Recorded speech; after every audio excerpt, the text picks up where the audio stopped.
இடைநிலை பட்டதாரி ஆசிரியர்களுக்கு ஒரு மிக முக்கிய அறிவிப்புங்க. புதிதாக பணி நியமனம் கலந்தாய்வு முடிந்து பணி நியமனம் பெறவுள்ள 2342 ஆசிரியர்கள் கவனத்திற்கு உங்களுக்கான ஷெட்யூல் கொடுத்துருப்பாங்க. தொடக்க கல்வித்துறை வந்து பார்த்திங்கன்னா, உங்களுக்கான கவுன்சிலிங் ஷெட்யூல் கொடுத்துருக்காங்க. 14ஆம் தேதியிலிருந்து 18ஆம் தேதி வரைக்கும் சென்னையில் நடக்குதுங்க கவுன்சிலிங். மிக முக்கியமான விஷயம். ஏன்னா அந்தந்த மாவட்ட கல்வி அலுவலகங்கள் நடைபெறும்னு நினச்சிட்டு இருந்தோம். ஆனால் சென்னையில் 2 ஸ்கூலில் வந்து பார்த்திங்கன்னா கொடுத்துருக்காங்க. சேத்பட்டில் ஒன்று, கீழ்ப்பாக்கத்தில் ஒரு ஸ்கூலில் கொடுத்துருக்காங்க.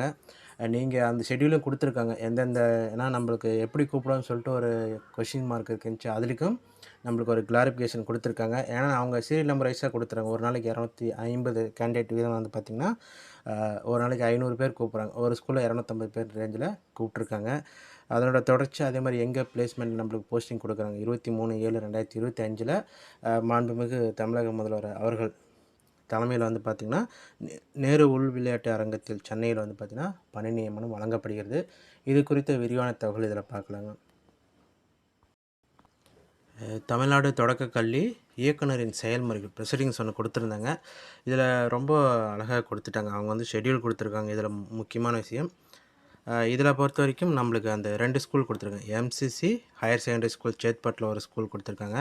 அதே மாதிரி CSI Mains matric higher secondary school கீழ்ப்பாக்கத்தில் கொடுத்துருக்காங்க. இந்த 2 ஸ்கூலில் தாங்க மொத்தம் வந்து பார்த்தீங்கன்னா 14லேருந்து 18 வரைக்கும் கொடுத்துருக்காங்க. இதில் முற்பகல், அதாவது காலையில் நடக்கிறது எல்லாமே சேத்துப்பட்டுலேயும், பிற்பகல் நடக்கிறது எல்லாமே கீழ்ப்பாக்கத்துலேயும் கொடுத்துருக்காங்க. இந்த இதில் நீங்கள் அந்த யாராவது கேண்டிடேட் இருக்காங்களோ, ஏன்னா எல்லாருக்குமே தனியாக நீங்கள் அப்ளிகேஷன் போடும்போது எந்த அட்ரஸ் கொடுத்துருங்கன்னா அவங்களுக்கு அந்த இதில் போஸ்ட்டில் அமுச்சு விட்ருப்பாங்க. கவுன்சிலிங்க்கான கால் லெட்டர் வந்து பார்த்திங்கன்னா. அதனால் நீங்கள் போஸ்ட் ஆஃபீஸில் சொல்லி வாங்கிடுங்க. ஏன்னா புதுசாக வந்திருப்பாங்க, வீடு தெரியாதுன்னு அட்ரஸ் தெரியாதனால போஸ்ட் ஆஃபீஸில் வச்சுருப்பாங்க. ஒரு சில இதில் வச்சுருந்துட்டு அப்புறம் ஃப்ரீயாகிட்டே கொடுத்துக்கலான்னு சொல்லியிருப்பாங்க. அதனால் நீங்கள் யாரெல்லாம் நீங்கள் இந்த வீடியோ பார்க்குறீங்களோ அல்லது உங்களுக்கு தெரிஞ்சு இருக்காங்களோ, நீங்கள் நல்லா ஞாபகப்படுத்திட்டு அவங்களுக்கான இதை போய் நீங்கள் வாங்கிடுங்க. ஏன்னா எல்லா லிஸ்ட்டுமே உங்களுக்கு அமுச்சு விட்ருப்பாங்க. இப்போ அந்த சீரியல் நம்பர் வைஸாக கொடுத்துட்டாங்க பாருங்கள். எந்தெந்த சீரியல், அது ரொம்ப முக்கியமுங்க. இந்த டிஆர்பி லிஸ்ட் விட்டுருக்காங்க பார்த்தீங்களா, அதன் பேஸ் பண்ணி 2342 பேர்த்துக்கு இது கொடுத்துருக்காங்க. அந்தந்த ஷெட்யூலில் அவங்கவுங்க ரேங்கு முக்கியமாக எந்த இடத்துல நடக்குதுன்னு சொல்லிட்டு பாருங்கள்.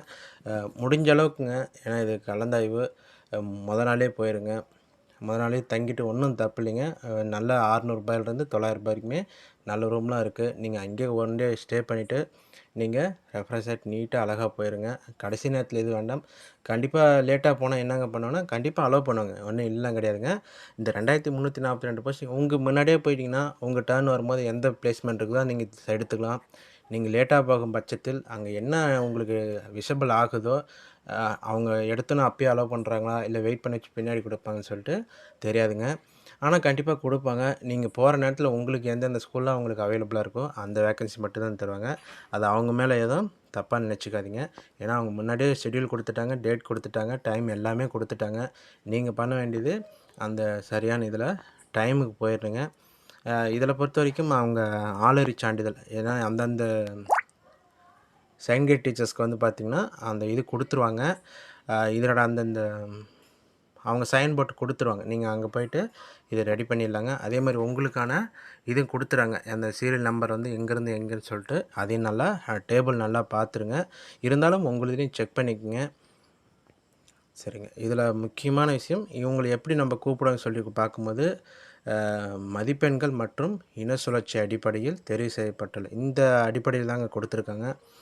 இதில் பாருங்கள், நிறைய பேர் கேட்குறாங்க நம்மளுக்கு டிஆர்பியோட வேலை எப்போங்க முடியும்னு சொல்லிட்டு. அந்த ப்ரொஃபஷனல் செலெக்ஷன்ஸ் எப்போ விடுறாங்களோ அதோட டிஆர்பியோட தரப்பு வேலை முடிஞ்சிருச்சுங்க. இதுக்கு மேலே அப்பாயின்மெண்ட் எல்லாமே கன்சர்ன் யூசர் டிபார்ட்மெண்ட்ஸ் தான். இப்போ இங்கே பாருங்கள், 9/6/2025க்கு டிஆர்பியிலேருந்து அந்த தேதியிட்ட காலத்தில் இந்த லிஸ்ட்டு எல்லாமே கொடுத்துருக்காங்க, 2342 பேருக்கு. ஆனால் டிஆர்பி வந்து நம்மளுக்கு செலெக்ஷன் லிஸ்ட் விட்டது வந்து பார்த்திங்கன்னா 6/6/2025 ஜூன் 6ஆம் தேதி விட்டாங்க. 3 நாளில் இது கொடுத்துருக்காங்க. இது மாதிரி ஒரு ப்ரொசீடிங்ஸும் நல்லா வாட்ச் பண்ணிங்கன்னா அவங்களோட ஆக்டிவிட்டி தெரிஞ்சுக்கலாங்க. ஏன்னா அவங்களுடைய எப்போ நம்மளுக்கு லிஸ்ட்டு விட்றாங்க, டிஆர்பியோட அஃபிஷியல் வெப்சைட்லேயும் இதற்கான இது இருக்கும் பாருங்கள். இது வந்து டிஆர்பியோட அஃபீஷியல் வெப்சைட்லிங்க.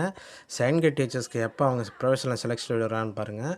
6/6/2025 விட்டுறாங்க.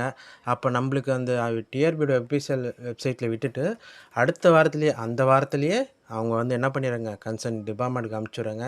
இதை மட்டும் நீங்கள் அடுத்த பின்னாடி அதாவது பிடியா சரிங்க, பிஜியாலும் சரி, இந்த கேண்டிடேட்லாம் நீங்கள் தெரிஞ்சுக்கங்க. நீங்கள் யாரையும் கேட்க தேவையில்லைங்க. ஏன்னா இது வந்து பார்த்தீங்கன்னா, அப்போ இந்த ப்ராசஸ் நார்மல் ப்ராசஸ் எந்த பிரச்சனையும் இல்லாமல் நடக்கும்போது இந்த இது இருக்குங்க. இப்போ பிடி மாதிரி இஷ்யூ நினச்சுன்னா அதுக்கு தகுந்த மாதிரி மாறும். நம்ம ஏன்னா நடந்த ஆல்ரெடி ப்ரீவியஸ் ரெக்யூர்மெண்ட் வச்சு தான் நம்ம வீடியோ போட்டுட்ருக்கோம், சொல்லிகிட்ருக்கோம். சரிங்க. அதை தொடர்ந்து நீங்கள் இதை கொடுத்துருக்காங்க. அதே மாதிரி இங்கே பொறுத்த வரைக்கும் அவங்க சிஆர் ரிப்போர்ட் அந்த மந்தன அறிக்கை வந்து பார்த்தீங்கன்னா கேட்டிருப்பாங்க. அதாவது அந்தந்த காவல்துறை அது வந்து கன்சர்ன் டிபார்ட்மெண்ட்டே வந்து பார்த்தீங்கன்னா எஸ்பி ஆஃபீஸ்க்கு அனுப்பிச்சிட்டு வாங்கிக்குவாங்க. அதனால் நீங்கள் எதுவும் அங்கே உங்களுக்கு மட்டும் இப்போ வெரிஃபிகேஷன் வந்துச்சான்னு பாருங்கள். வராதவங்க வந்து பார்த்தீங்கன்னா சிஓ ஆஃபீஸில் நீங்கள் காண்டாக்ட் பண்ணிட்டு டிஆர்பி பார்த்துருங்க. உங்கள் தரப்பில் அவ்வளோதாங்க. மற்றபடி நீங்கள் கவுன்சிலிங் மட்டும் அப்போ அதே மாதிரி 23ஆந்தேதி அந்த பிளேஸ்மெண்ட்டும் கொடுத்துருக்காங்க. 23/7/2025 அன்னைக்கு நேரு உள் விளையாட்டு அரங்கத்தில் நடக்குது. அது உங்களுக்கு மேக்ஸிமம் வந்து பார்த்திங்கன்னா கன்சர்ன் அந்த தொடக்க கல்வி அதாவது அந்தந்த சிஓ ஆஃபீஸ்லேருந்து வெஹிக்கிள் அரேஞ்ச்மெண்ட் பண்ணுவாங்க. அவங்களே கூட்டிகிட்டு போயிடுவாங்க. நீங்கள் வந்து பார்த்திங்கன்னா நீங்கள் தனியாக போகணுன்னு அவசியம் கிடையாதுங்க. அதனால் அதுக்கு தகுந்த மாதிரி பாருங்கள். ஏன்னா மேக்ஸிமம் அவங்க எல்லாத்தையுமே அவங்க தரப்பில் கூட்டிகிட்டு போக தான் பார்ப்பாங்க. ஒரு சில பேர் ஃபேமிலியோட வரலாம் அதுன்னு சொல்லி பார்ப்பாங்க. அதற்கான வாய்ப்புகள் அவங்க தனியாக வந்துக்க வேண்டியதான். நீங்கள் ஃபங்க்ஷனில் போகிறதுக்கு உங்களுக்கு ஐடி கார்டு கொடுப்பாங்க. உங்களுக்கு அதே மாதிரி இங்கேருந்து வெஹிக்கிள் அரேஞ்ச்மெண்ட் பண்ணிவிடுவாங்க. நீங்கள் அவங்க கூடயே சேஃபாக போய்ட்டு வந்துட்டால் போதும். கவுன்சிலிங் மட்டும் 2 இது எனக்கு மொபைல் அலோடு இருக்குங்க. அதனால் உங்களுக்கு பிளேஸ்மெண்ட் வந்து அங்கே டிஸ்பிளே வெளியில் இருக்கும். ஸ்க்ரீன்லேயும் ஒட்டிருப்பாங்க. அதனால் நீங்கள் வெளியில் ஒட்டிருப்பாங்க, ஸ்க்ரீன்லேயும் டிஸ்பிளே ஆகிட்டு இருக்கும். நீங்கள் தாராளமாக நீங்கள் கன்சர்ன் பண்ணி டிஸ்கஸ் பண்ணிவிட்டு எடுத்துக்கோங்க. சரிங்க ஃப்ரெண்ட்ஸ், எதாவது டவுட்டாக இருந்தால் கமெண்ட் செக்ஷனில் பண்ணுங்கள். நன்றி, வணக்கம்.